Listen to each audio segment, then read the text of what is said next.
how would you pitch different angles so it's not just like a generic press release, something that would be ideal for their target audience? Yeah, our most successful clients have built relationships with journalists. Sometimes your resources, I go to a lot of events that are like this, and I sit typically in the audience, and there's journalists on the panel. How they like to get pitched, you know, what mediums that they're on, what they're covering. And the biggest complaint that journalists give is that people do not do their research. They pitch them blindly, they don't customize their pitch, and they're pitching them an angle that they don't even write about. Or on the flip side, they'll say, hey, you just wrote this story last week, it's so similar to what I'm pitching you, would you like to write about it?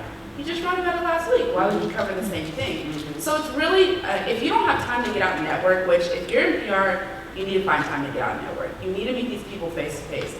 And I know it may seem intimidating, but they're not scary. They're people too, and really just building those relationships.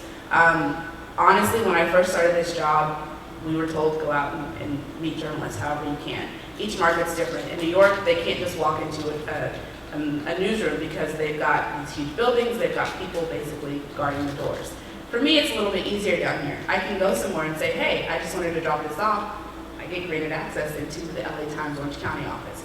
I did that last year where I tried to reach someone by email and I thought he was ignoring me.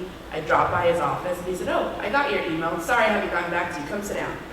By then I had built a relationship. I've seen him 3 or 4 times since then and he remembers that. And he's the editor at the Orange County Business Journal. You know, these people aren't untouchable, and I think that PR people can definitely learn a little bit by doing more networking and really sticking themselves out there. So yeah, just to that, just tailor your pitches, customize, and do your research. Yeah, I just want to add to that too. You know, I know there's a lot of entrepreneurs in the room, and you may not have a big budget to hire an agency for PR, but you know, there is so much that you can do at home through your own research too.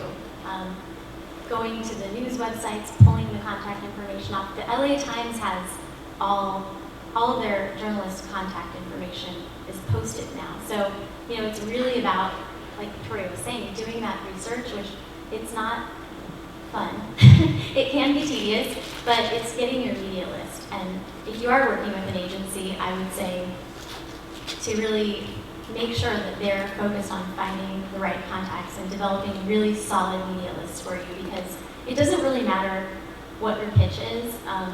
If it doesn't get to the right person, it's not going to go anywhere. So media lists are super, super important. People get annoyed with me because I'm so crazy about them, but they really are the start to getting yourself the media coverage that you're looking for. And that goes for traditional media and for these influencers that everyone works with now.